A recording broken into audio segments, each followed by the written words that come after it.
In this news roundup of the week for 9th of September 2022, Europe and the UK grapple with the radical action needed to deal with the ongoing energy crisis. China keeps citizens locked down in the name of zero COVID, even when there's an earthquake. The US midterm elections kick into high gear as Democrats seem poised to do better than expected.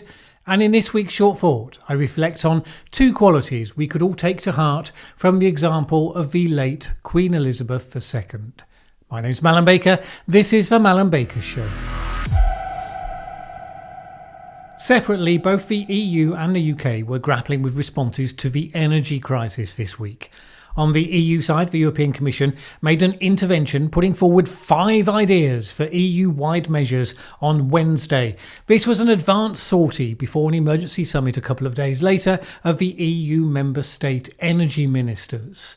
The 5 immediate moves included setting a price cap on Russian gas, mandatory measures to reduce electricity demand, a cap on revenues for companies generating electricity from low-cost sources, with unexpected profits going to help consumers, a windfall tax on fossil fuel companies making big profits, and giving support to struggling utility companies. Giving support to utilities and taxing others was generally warmly received, but the controversial issue was the Russian price cap, the purpose of which is to attempt to punish the Kremlin. Germany was sceptical about the proposal, with others such as Hungary and Slovakia being even more strongly opposed. Meanwhile, others, including Poland and Italy, felt that it didn't go far enough and felt that the Commission should cap the price of all gas imported into the EU. Not entirely obvious how that would work in practice. Rather quickly, Vladimir Putin let it be known that it wouldn't play along with any attempts to put a price cap on Russian gas. He said, "We will not supply anything at all if it is contrary to our interests. No gas, no oil, no coal, no fuel oil, nothing." Meanwhile, other EU states put forward ideas of their own. Poland called to reform the emissions trading system, which it blamed for higher prices, a call that was vigorously stomped on by Germany, Sweden, Finland, Ireland and Luxembourg. The idea of cutting electricity demand was more popular, although a number of countries pushed for such a move to be voluntary, which really turns it into nothing more than exhortation. The challenge for the EU is that radical proposals may well be appropriate, but it then has to find enough common ground over the coming weeks across a large number of member countries with sharply diverging perspectives and interests to actually then agree on them. That seems an extremely difficult feat to pull off, even if you didn't have Russia seeking to exploit differences and play countries off against each other. The problem for Europe, and for the UK as well, by the way, is that damping down the price of energy is all very well, and maybe is essential given the paucity of better options, but the demand for energy is outstripping supply, a reality that the market deals with through the price mechanism. Now, if that's not permissible, because we would be talking about large numbers of people who couldn't heat their homes, amongst other consequences, then you're left in a position where there simply won't be enough energy to go round. So if you don't succeed in persuading people to use a lot less energy where it can be saved, you will have that limit enforced by forced rationing and power cuts. In the UK, new Prime Minister Liz Truss made the announcement of her responses to the energy crisis, the big event of her second full day in office. She announced a massive intervention in the energy market with a move to freeze household energy bills at £2,500 for the next 2 years, with businesses to get the same support for 6 months. The money to fund that will come from borrowing, pushing the country into a heavily indebted state on the basis that it has to pull out all the stops for an exceptional crisis, having already borrowed vast amounts to fund last year's exceptional crisis, namely the COVID pandemic. Given the potential impossible position that large numbers of the population were due to face with expected energy increases, very few were arguing that the move was the wrong thing to do. Labour leader Keir Starmer argued instead that it should have been funded by a windfall tax on the extractive energy companies whose profits have been inflated by high oil and gas prices. Truss said that she wanted those companies to be free to invest in setting in place the more secure energy supplies that would prevent any repeat of the crisis further down the line. To that end, she announced a number of longer-term measures, including a new oil and gas licensing round to be launched as soon as next week, and to include as many as 100 new licences, an end to the moratorium on fracking, with an aim to getting shale gas on stream in about 6 months. A task force focused on energy security is being set up that will, amongst other things, negotiate with energy suppliers over long-term prices, and a separate review is to be carried out of energy regulation. And the target remains for there to be 24 gigawatts of energy coming from nuclear power by 2050. In the debate on the announcements, Prime Minister Truss blamed the crisis on decades of short-term thinking on energy that had been exposed by the Ukraine crisis. By all accounts, the day's announcements and debate rounded off what has generally come across as a sure-footed start by the new Prime Minister. She clearly wanted to draw an immediate line under the chaos of her predecessor, and she did so having meticulously pre-planned her new cabinet appointments. She stamped her authority from the start, turfing out a lot of the Boris staff members, re-establishing professional dress codes at number 10, making it very clear that the days of boozy office partying are over. In spite of the lack of preparation she will have had, she was highly rated for how she handled her first Prime Minister's question time. She gave concise answers, and she actually, answered the questions that were being asked, which stood something of a stark contrast of recent practice. And then how she made sure she was in a position by within just 3 days to announce one of the most substantial government initiatives in history. So whether that's something she can sustain for longer than a good start, as all the inevitable setbacks and difficulties come along, and there's a pretty long queue of them already waiting for their turn, that will remain to be seen.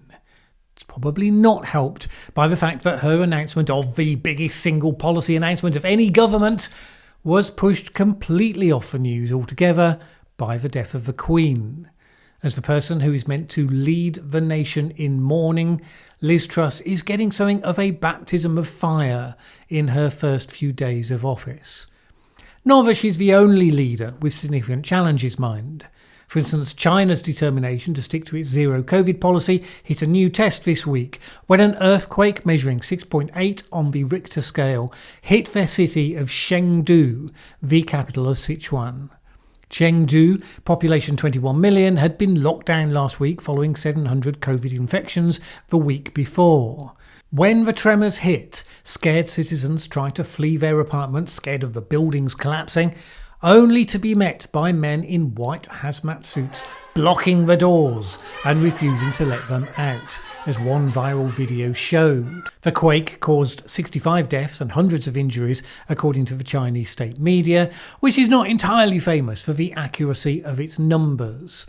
And particularly since it was pushing the line that, quote, the earthquake was not serious enough to lift COVID quarantine restrictions. Now, even with China's censored social media, the situation caused a wave of anger online. One user on Weibo said, "Of course, COVID prevention is more important, and deaths caused by earthquakes, fire disasters and medical emergencies are no big deal." One video went viral with a woman in Chengdu talking about how her son had died after being refused specialist care for a heart condition. He was told that he had to complete 10 days of quarantine after he'd come into contact with a COVID patient. She said, "My son was a victim of this round of COVID prevention measures. I am not willing to accept this. My son died wrongly." Interestingly, although Weibo removed the fact that the video was listed as a trending topic, the video itself actually stayed online, at least to the point of shooting this video. None of the dissent made much impression with the authorities by all accounts, because they actually extended the lockdown, which was due to have been lifted on Wednesday. The situation wasn't great news for Apple, whose key supplier Foxconn makes iPads and MacBooks in Chengdu and is significantly disrupted by the lockdown, not helped by the fact that it comes very soon after outages in the electricity supply. And this in the same week as the company launched its latest raft of sparkly objects for people to spend increasingly large amounts of money on. Meanwhile, Chinese Premier Xi Jinping will be making only his first foreign trip since COVID first struck, when he goes to Uzbekistan for a meeting of the Shanghai Cooperation Organization. At the summit, he will be having his first face-to-face meeting with Vladimir Putin since before the Russian invasion of Ukraine. a symbol of the ongoing support between the two countries, which has remained relatively solid. On Tuesday, Russia's energy giant Gazprom announced that it had signed an agreement to switch payments for gas supplies to China to Chinese yuan and Russian rubles instead of dollars. This was referred to by Putin himself in a speech at the Eastern Economic Forum, and it's symbolic because of the growing signs of intent for the anti-West coalition to begin the process of decoupling from global integrated systems and creating their own alternatives. The aim is to become far less vulnerable to Western sanctions, and in China's case, you would expect to also begin laying the foundations that will enable the Chinese currency at some point in the future to take over from the American dollar as the global reserve currency. We are still a long way from either of those two goals being achieved, but it is the obvious stated direction of travel. The deal at least provides some good news for Vladimir Putin, who must be processing right now the shift of the war from Russian progress to a phase of Ukrainian counterattack. It was reported this week that Ukrainian forces had recaptured at least 2 villages south of Kharkiv in a surprise attack that broke through Russian front lines. Ukrainian President Zelensky declined to go into detail on the extent of the operation, but simply said that there was good news from Kharkiv region. The Ukrainian advances seemed confirmed by pro-Russia channels on Telegram, including one controlled by the Wagner Group, the private militia fighting in the region. The Wagner Group channel warned its supporters not to expect good news today, as it acknowledged significant gains on the other side.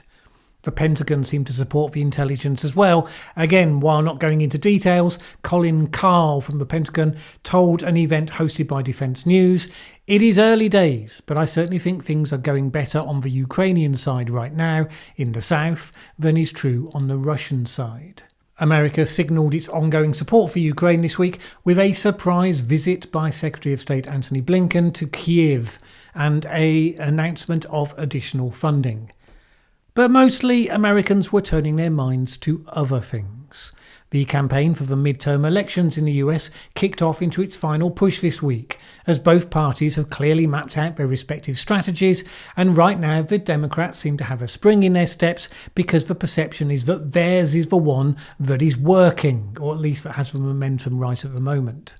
The Democrat strategy has been kind of clear since the setting up of the January 6th committee, with its highly stage-managed for television sessions and its relentless focus on blaming Donald Trump first and foremost. And that strategy was reinforced by President Biden's recent campaign speech. And it's the argument that Trump and Trumpism is an aberration, a threat to democracy itself because of its refusal to accept elections that go against it. It argues that this doesn't apply to moderate, normal Republicans, but the party has been taken over by Trumpists, and what remains is intimidated into compliance by them. Those people, they say, are the extremists, and good moderate voters, whether they lean left or right, should come together in defence of democracy, as well as things like abortion rights, which Trumpist states are busy passing extremist legislation on. You can argue that's ugly and opportunistic, since Democrat funds help to secure the primary victories of some of those same Trumpists, in the belief that they would be easier to beat. But that is modern politics, not pretty.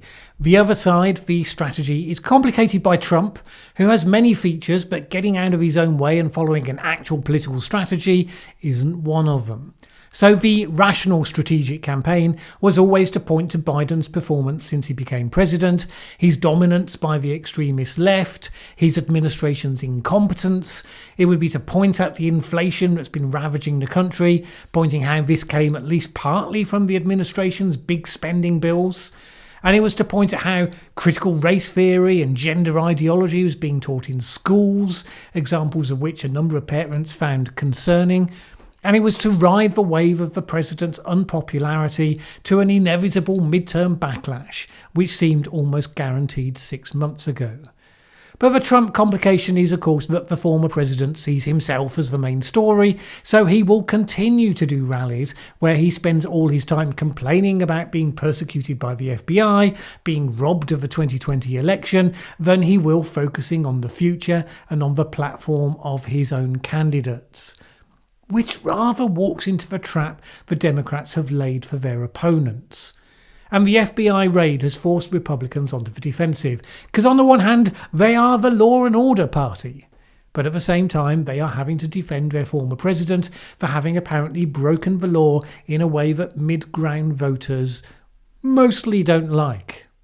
So why is it looking as though it's certainly a lot less clear that the Republicans will win back both houses? Partly, this comes down to the luck of timing, or the bad luck of timing, depending which side you're on.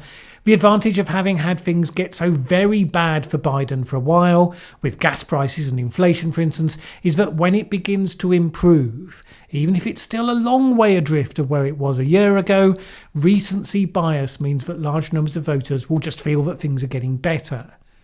Now, there's no guarantee that's a trend that continues to the end of the campaign period, of course. Anything can happen. But Biden's minor recovery in the polls, fueled by actually getting his bill through Congress, means that he has momentum. Add to that the aftermath of Roe v. Wade. In itself, the overturning of Roe v. Wade seemed unlikely to become much of an election issue, given everything else that was going on, if Republican states had been able to contain themselves to, for instance, elect to introduce laws that put abortion on the same footing in their states as it already was in countries like France and Germany. Abortion only legal up to the end of the first trimester, for instance. They would have had the upper hand. Democrats would have hated it, but they would have been left arguing for extremist abortion policies, abortion up to the point of birth, that wouldn't have been accepted in most other countries and would have played into the Republican narrative about the extremism of the progressive left. But ideologues can't help themselves when they get a chance to push it as far as they possibly can. So states started banning abortion completely with no exceptions, and were even trying to work out if they could prevent women from travelling to other states to have legal abortions there. That resulted in a significant deficit in support for Republicans, particularly from urban women. It's a group that Trump always struggled to be able to attract to vote for him, but he has apparently lost them even more now. So add to that the fact that the evidence seems to support Democrats' view that Trump-supported candidates would be weaker on the ballot, and you have a position where polls by 538 are now showing a 68% likelihood that Democrats will retain control of the Senate. The House is another story, but the Senate they may well keep. This is thanks to key races in Georgia, Pennsylvania and Arizona, which are now likely to go blue. Now, polls have been wrong before, of course, particularly when it comes to trying to gauge the degree of support for Trump or for his followers.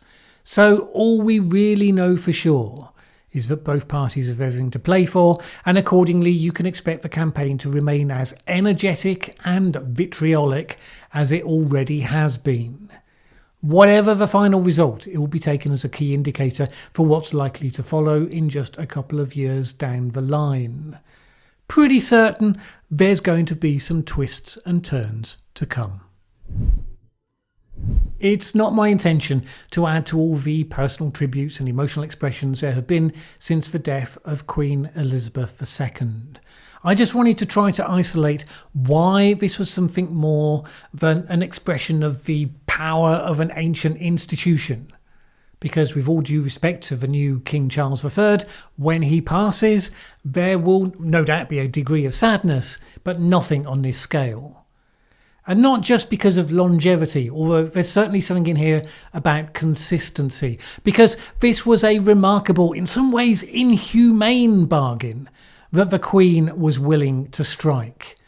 As a young woman of just 21 years old, she made this promise, which has been much repeated over the last day.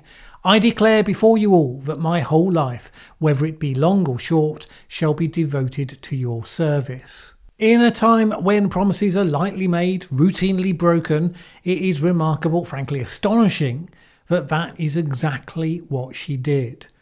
Sometimes that was hard on those around her because the nation was put before all else, including often before family. But from the Queen herself, rarely a foot was put wrong. No scandals, no indiscretions. The rest of her family might fall short on that score, and often enough, but she did not.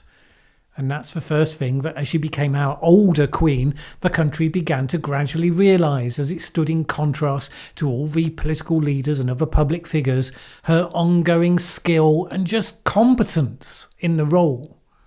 I mentioned in passing here before that I'm intellectually a convinced Republican at heart, but it's easy not to much worry about that because of the astonishing consistency and steadiness of the Queen. So competence is part of why people respect her, but it's not enough to explain why so many in the country went beyond that when reservedly loving her. For that, I think it's because, first of all, she was resolutely non-political. She became queen at an early age. Nobody really knows what she thinks politically.